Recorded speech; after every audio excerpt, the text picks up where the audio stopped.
Saudações dermatológicas.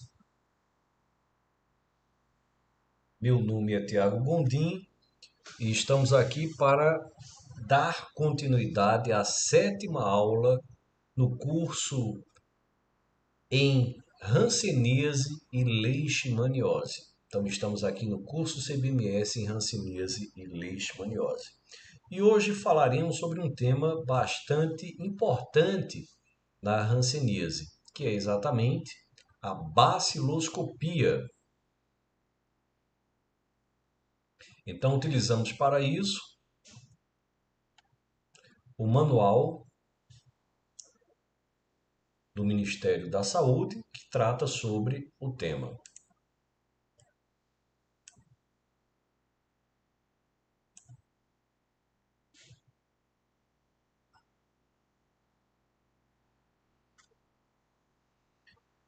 Retiramos a nossa aula do Guia de Procedimentos Técnicos Baciloscopia em Hanseníase. Então, é um manual de 2010, mas que ainda é utilizado, né, pelo Sistema Único de Saúde no tratamento da hanseníase.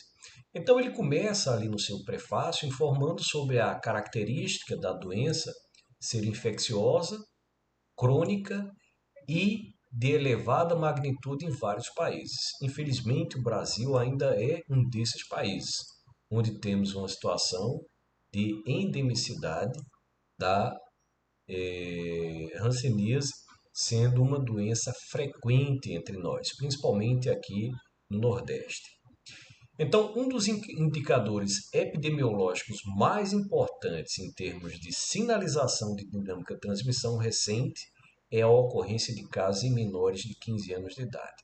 Então, esse aqui é um tema bastante caro para quem faz tratamento, quem faz estudo em hanseníase, que é o acometimento de menores de 15 anos.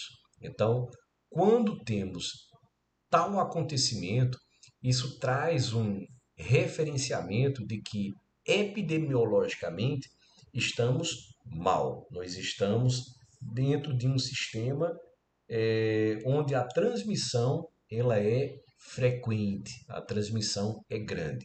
Então, é um tema importante dentro do estudo da hanseníase, o acometimento de menores de 15 anos de idade. Então, o controle da endemia é baseado no diagnóstico precoce. Então, como em todas as patologias que conhecemos, diagnosticar precocemente termina sendo um excelente negócio. E a hanseníase é uma daquelas doenças em que tratar de forma precoce é salutar. Tratar de forma precoce é bastante importante porque é uma doença que traz sequelas quando dá negligência em diagnosticar e tratar. Então, o diagnóstico precoce é requerido para realizar um tratamento oportuno a partir de um diagnóstico. Então, para diagnosticar hanseníase, o médico precisa saber de hanseníase e o médico precisa ter ou estar dentro de um contexto da patologia, tendo ali, dentre os seus diagnósticos hipotéticos, sempre o pensamento na patologia. Então, quaisquer lesões que tenham alteração de sensibilidade em uma situação epidemiologicamente complicada, ou seja, em locais onde epidemiologicamente nós temos uma positividade, é importante pensar na hanseníase porque geralmente esses diagnósticos estão acoplados. Então, é importante esse diagnóstico precoce para que seja feita uma prevenção de incapacidades. Prevenção de incapacidades. Dentre os preceitos de uma boa prevenção está a vigilância dos contatos. Então, quando nós temos o diagnóstico de um paciente com hanseníase, se faz importante avaliar os seus contactantes, principalmente os contactantes domiciliares e do trabalho, para tentar identificar casos de contaminação, de infecção, ou mesmo os casos que sejam os transmissores. Muitas vezes nós fazemos diagnósticos de pacientes que são paucibacilares e devemos encontrar, na medida do possível, os pacientes multibacilares, que são os pacientes causadores da transmissão, causadores da disseminação da patologia. Então, é uma doença infecto-contagiosa, que eu costumo dizer que é uma doença também genética, é uma doença para quem pode ter, não para quem quer ter, a gente diz muito isso, porque a maioria das pessoas consegue se defender bem da hanseníase. A maioria das pessoas consegue é, lutar contra o bacilo, contra a bactéria e destruí-la. Então, uma pequena parcela da população não consegue, faz uma defesa inconsistente, termina por autorizar que a defesa inata não consiga debelar a infecção e a defesa adaptativa pode ou não fazer esse trabalho, mas que em muitas dessas pessoas susceptíveis vão optar por uma via TH1 ou TH2, classificando de forma diferenciada o paciente, trazendo manifestações clínicas diferentes. Então, é uma doença infecto-contagiosa e crônica, granulomatosa, ou seja, forma granulomas. Então, principalmente quando falamos na via TH1, quando nós temos uma defesa celular mais ativa, o indivíduo se torna paucibacilar, ou seja, com poucos bacilos, e esse indivíduo também terá uma quantidade menor de lesões clínicas. Contudo, é um paciente com hanseníase, é um paciente que pode ter lesões graves que podem levar a sequelas. Então, é uma doença infecto-contagiosa, crônica, granulomatosa, pois forma granulomas, tanto no TH1 quanto no TH2. Contudo, no TH2, a via TH2, que é uma via humoral, você tem uma reação com formação de granulomas instáveis. Então, são granulomas menores, granulomas menos bem formados e instáveis. E é lenta, é crônica e lenta e causada pelo bacilo de Hansen, que é o Mycobacterium leprae, que é uma bactéria bastante similar à bactéria causadora da tuberculose. O Mycobacterium que teria, digamos, uma maior predileção, né, por células das vias aéreas superiores. Então, bacilo de Koch, que é um Mycobacterium, ele tem similaridades ao Mycobacterium leprae. Então, é um bacilo capaz de infectar grande número de pessoas. Então, ele tem alta infectividade. Tanto é que a maioria da população que tem contato, ela consegue reagir, ela consegue destruir e ela vai ter ali, até na avaliação pelo PPD, uma informação de que ela já teve contato com o bacilo. Ela será reatora, normalmente uma reatividade fraca, mas ela já teve contato com o bacilo. Contudo, depois desse contato, a maioria não adoece, o que aponta que o bacilo tem baixa patogenicidade, tem alta infectividade e tem baixa patogenicidade. Então, as manifestações clínicas da hanseníase são variáveis, porque vão depender desse contato do bacilo ao indivíduo, ao receptor. E a forma de reagir ao bacilo é quem vai indicar quais são as manifestações clínicas. Então, isso tem relação com a imunidade ao bacilo, ou seja, a imunogenicidade do bacilo com o sistema imunológico do receptor, do hospedeiro. Então, é uma bactéria que provoca uma doença com alto potencial incapacitante. Daí a importância do tratamento precoce. A Organização Mundial de Saúde, ela recomenda para fins terapêuticos a classificação chamada operacional.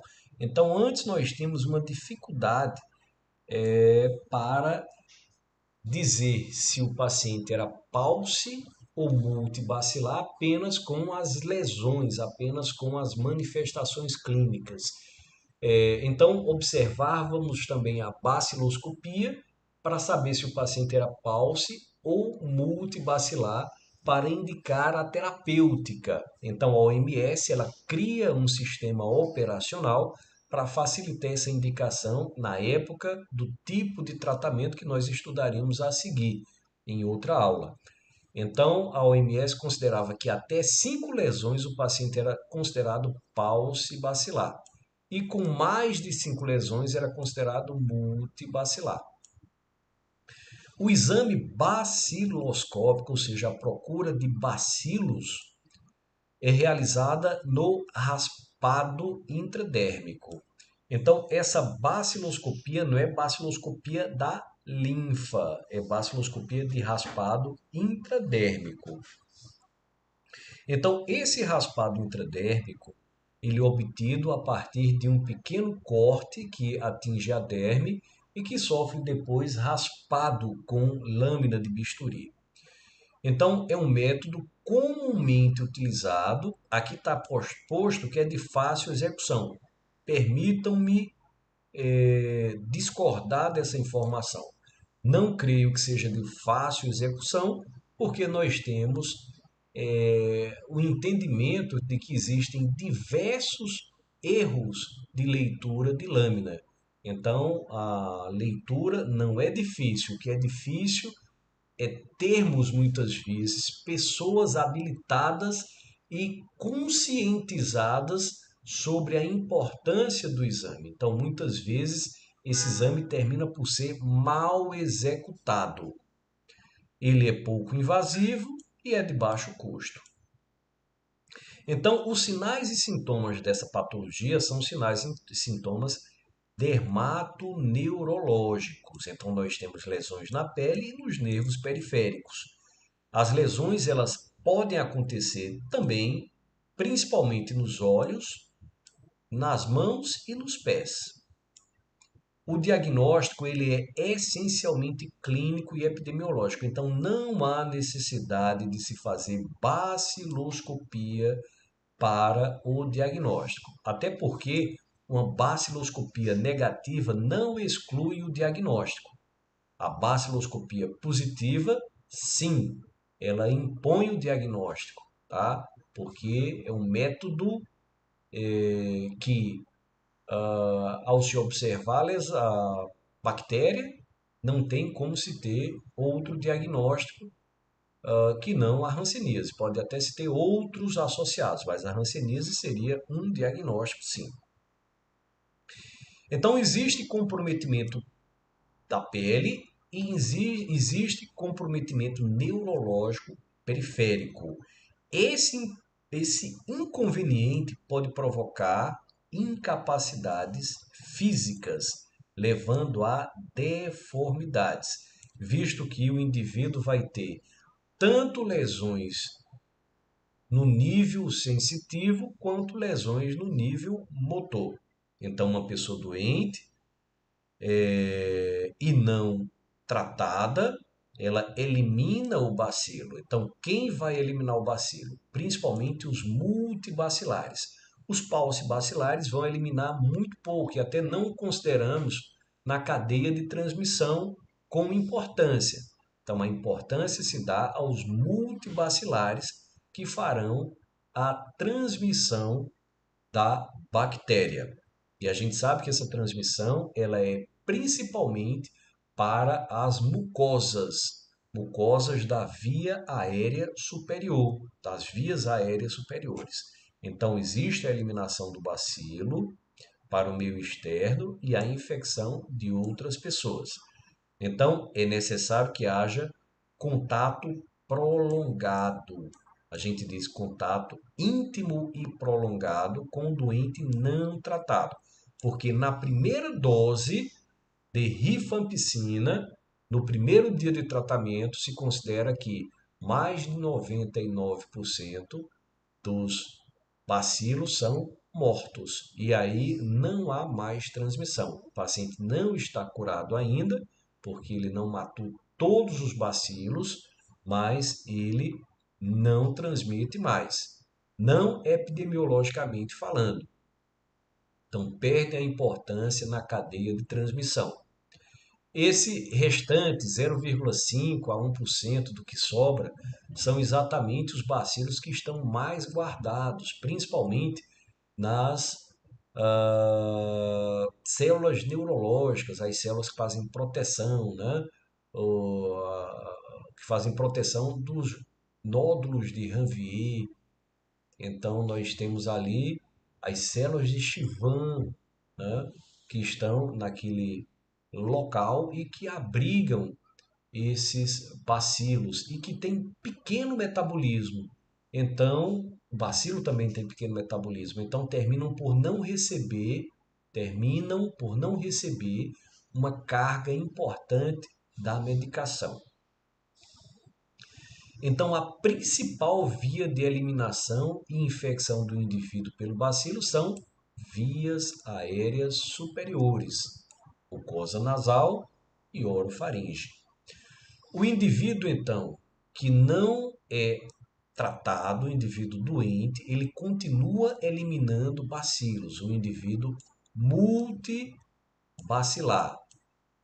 E esse indivíduo também pode, embora isso não seja importante do ponto de vista de transmissão epidemiológica, mas ele pode eliminar também bacilos pelas lesões da pele e podem eventualmente contaminar um outro indivíduo sadio que tenha lesões na pele. Então ele pode contaminar, mas que isso vá trazer a infecção vai depender muito mais do hospedeiro. Então, na realidade, a infecção é alta e a patogenicidade é baixa, ou seja, infectar é muito comum. Contudo, adoecer depende da susceptibilidade, principalmente genética, do indivíduo. Então, as manifestações clínicas dependem da resposta do sistema imunológico do indivíduo frente à bactéria agressora e invasora. Então, podendo ocorrer após período longo de incubação. Normalmente temos aí uma média de 2 a 7 anos. 2 a 7 anos. Então, daí a importância de se considerar a infecção em indivíduos abaixo de 15 anos, porque isso significa que as crianças estão tendo acesso ao bacilo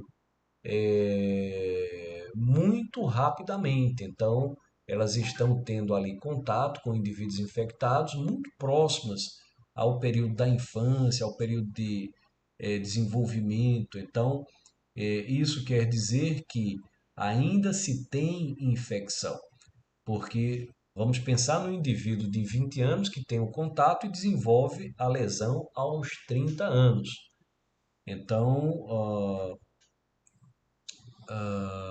isso quer dizer que a infecção ocorrida pode não referenciar uma piora epidemiológica da região estudada. Mas quando identificamos a hanseníase em crianças muito jovens, significa que a infecção ela campeia na região. Então, os indivíduos considerados paucibacilares não são fontes importantes de transmissão. Já os indivíduos multibacilares são as grandes fontes de infecção e manutenção da cadeia epidemiológica da doença. Quando o doente inicia o tratamento, ele deixa de ser transmissor, pois os bacilos mortos são mortos nas primeiras doses de medicação. Então, isso aqui a gente já comentou. Então, a medicação rifampicina, ela mata mais que 99% na primeira dose de tratamento. Então, é uma doença que pode atingir todas as idades e ambos os sexos. Quando crianças menores de 15 anos adoecem, há uma maior endemicidade da doença. Então, o que é que notamos nos indivíduos que padecem com a hanseníase? Lesões de pele com diminuição ou ausência de sensibilidade. Lesões dos nervos periféricos, as neurites. Então, as lesões de pele, que também encontram nesse local os nervos periféricos, podem ser observadas como manchas esbranquiçadas ou avermelhadas, como pápulas,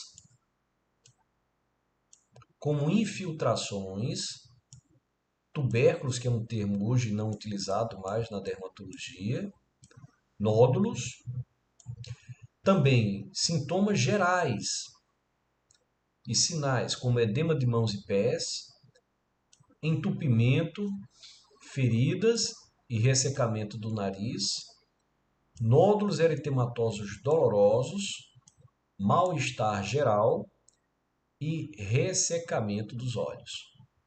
As lesões dos nervos periféricos, também chamadas de neurites, provocam dor, provocam espessamento, provocam diminuição ou perda ou mesmo alteração da sensibilidade, principalmente em áreas dos olhos, das mãos e dos pés.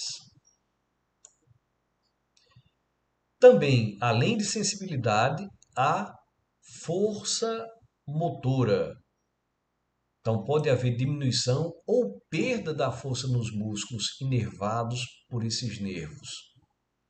E aí conseguimos ver bem isso quando eles atingem as pálpebras e também podemos observar em membros superiores e inferiores. Os processos inflamatórios dos nervos levam muitas vezes a dor intensa e a edema. Essa neurite, ela, embora possa iniciar de forma aguda ou agudizar, ela se torna crônica.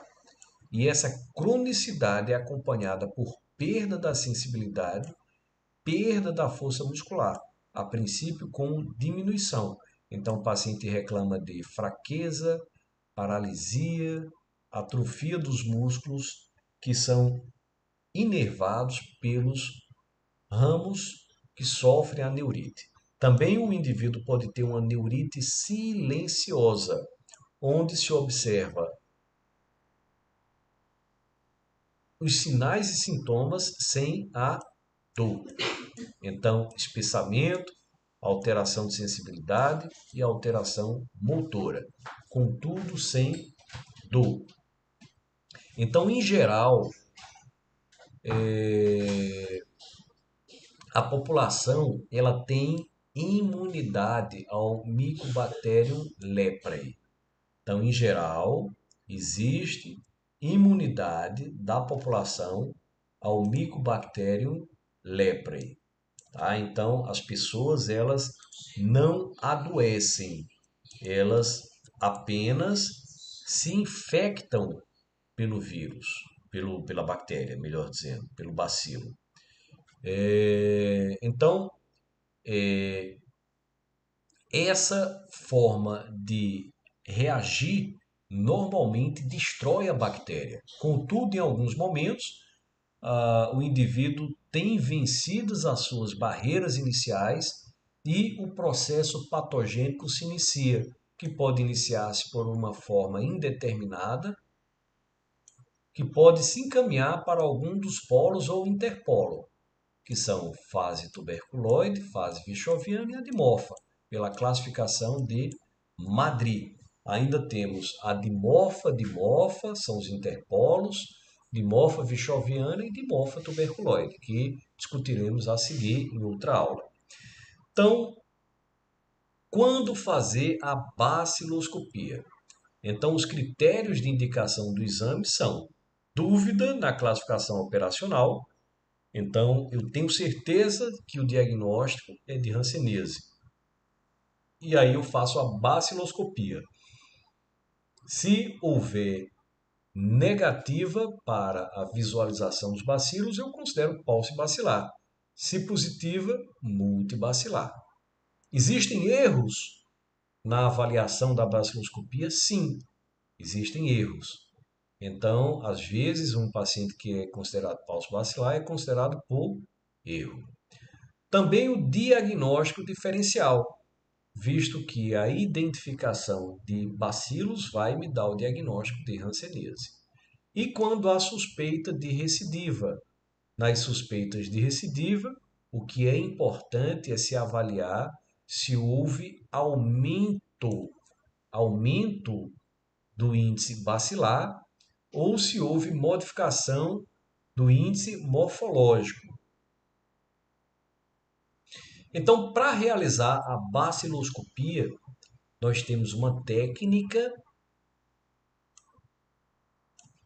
e essa técnica exige alguns materiais que estão dispostos aqui.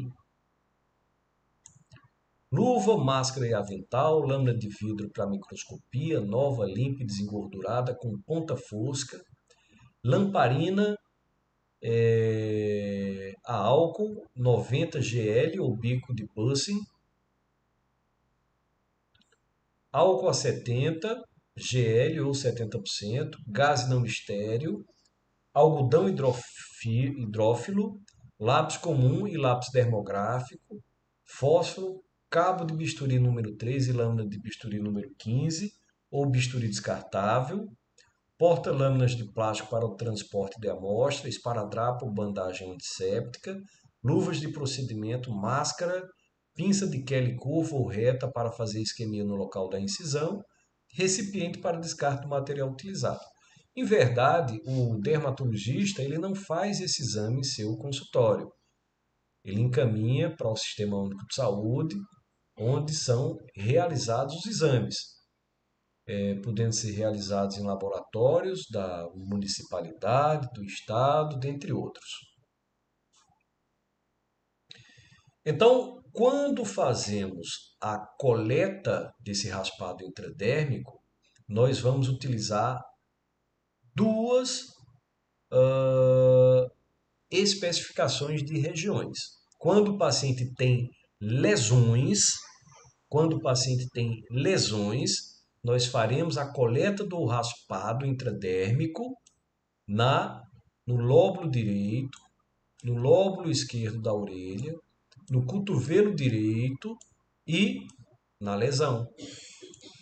Se o paciente não tem lesão, ele só tem sintomatologia e existe uma suspeita, por exemplo, na neurite pura, nós fazemos os 2 lóbulos da orelha e os 2 cotovelos. Por que lóbulos e cotovelos? Porque são regiões mais frias do corpo e que o bacilo tem predileção. Então, deve-se fazer uma antisepsia com álcool dos sítios indicados para solicitação, pela solicitação médica, e com o auxílio da pinça de Kelly, uma pinça hemostática ou pinça de Halsted, fazemos uma prega no sítio da coleta. Ou seja, nós utilizamos a pinça para beliscar a pele até que ela fique isquêmica, para que não tenhamos sangramento e esse sangramento não atrapalhe a visualização do exame. Fazemos um corte na pele de aproximadamente 5 milímetros de extensão por 3 milímetros de profundidade. E aí realizamos o raspado intradérmico das bordas e do fundo da incisão. Vamos retirar o material e esse material não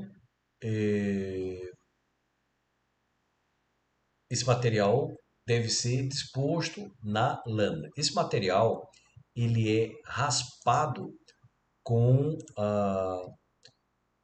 com o bisturi, né? Mas com um lado não cortante.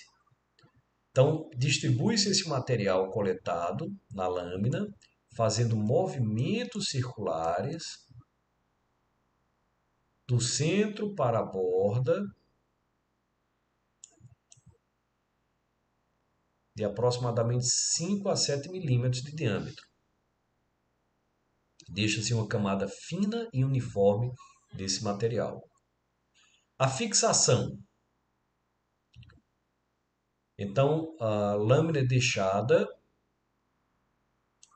em temperatura ambiente antes da fixação, que faz parte do processo, por 5 a 10 minutos para secar.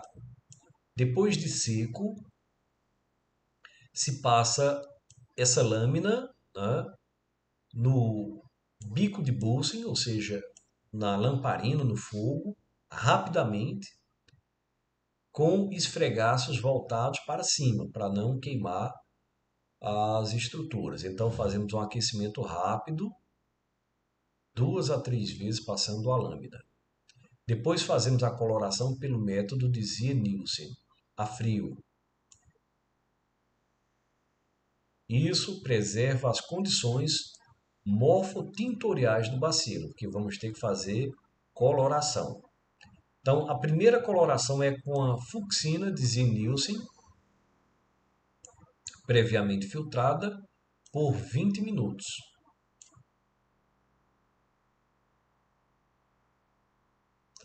Depois, lavamos em água corrente sob baixa pressão.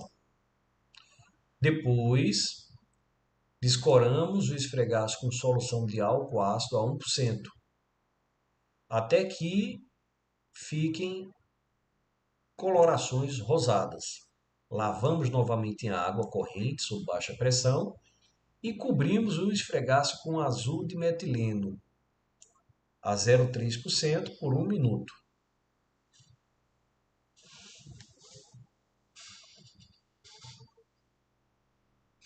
Então, o bacilo é chamado bacilo álcool ácido resistente.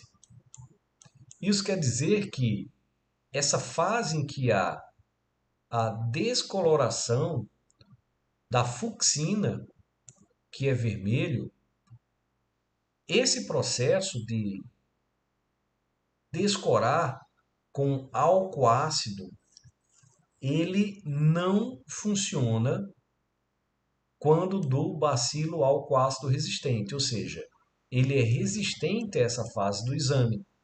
Ou seja, essa fase seria para retirar a fucsina de Ziehe-Nielsen. Então, o bacilo ele não perde essa fucsina por causa da sua estrutura com a sua parede, né, que impede a descoloração pelo álcool ácido. Então, nós temos ao final uma coloração que mostra bacilos em vermelho. Então, o exame baciloscópico, ele deve ser, a princípio, avaliado com objetivas em pequeno aumento. Nós vamos ter um ocular de 10 e vamos usar objetivas de 10 e de 100, mas a princípio de 10, a fim de selecionar os campos que contenham muitos macrófagos. E a gente sabe que os bacilos estão dentro dos macrófagos, principalmente. São bactérias intracelulares. E aí, observando esses locais principais, vamos usar óleo de imersão, porque vamos usar aumento de 100 vezes. E aí vamos fazendo de cima para baixo ou de baixo para cima na lâmina, movimentos de zigue-zague para fazer a contagem dos bacilos.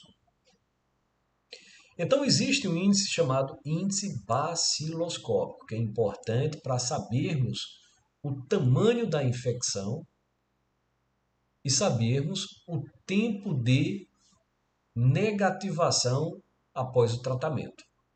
Então, o índice baciloscópico proposto por Ridley em 1962 baseia-se em uma escala logarítmica que vai de 0 a 6.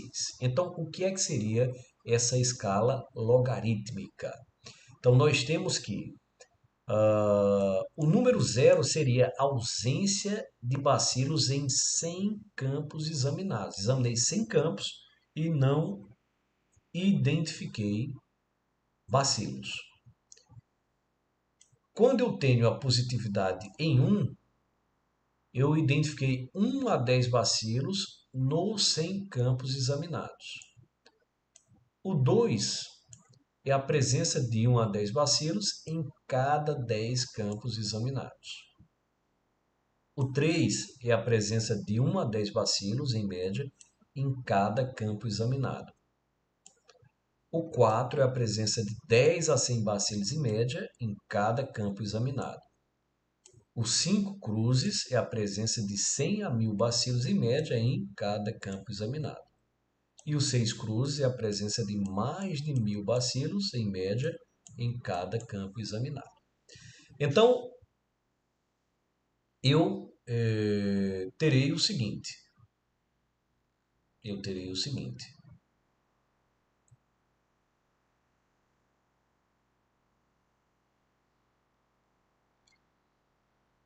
seguinte. Eu avalio o campo, tá? Eu avalio o campo, eu dou uma numeração a esse campo,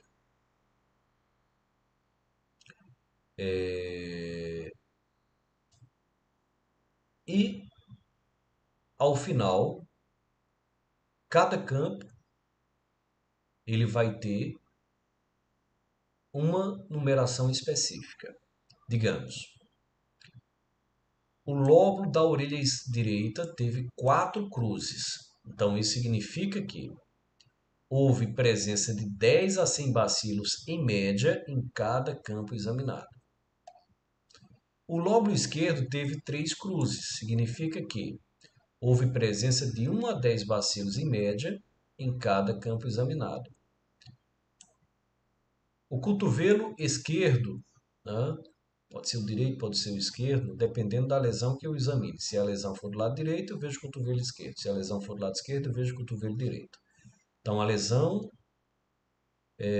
o cotovelo esquerdo teve também presença de 10 a 100 bacilos, em média, em cada campo examinado. E a lesão, ela teve presença de mais de 1000 bacilos em cada campo examinado.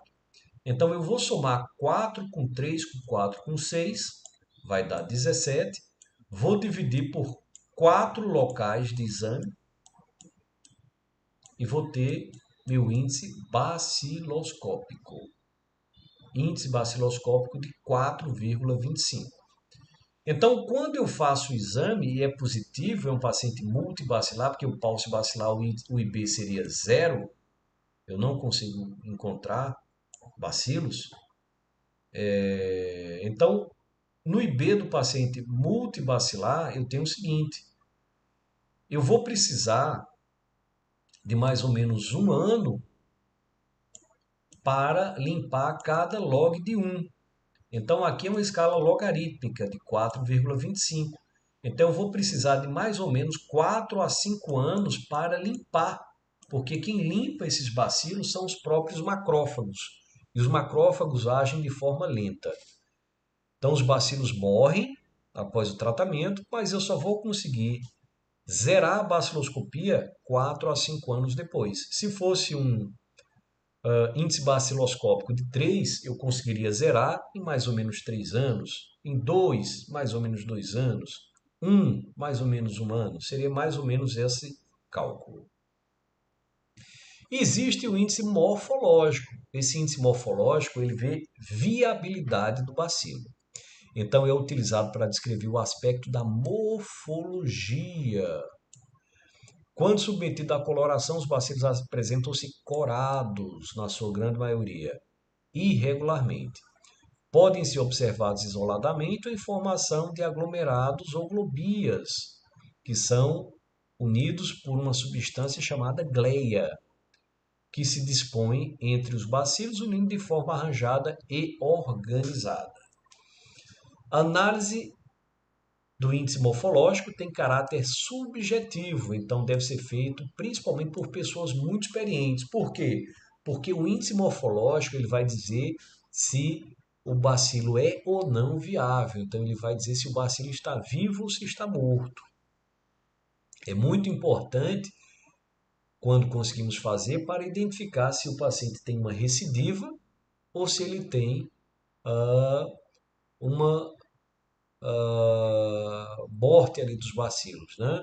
Então, se houve uma recidiva do quadro ou mesmo uma reinfecção, quando temos bacilos novos. Então, é de especial importância nesses casos de suspeita de recidiva e resistência medicamentosa. Então, os bacilos podem ser, pelo índice morfológico, íntegros, fragmentados, ou seja, bacilos inviáveis, ou granulosos, bacilos inviáveis. Então, aqui nós vemos bacilos isolados,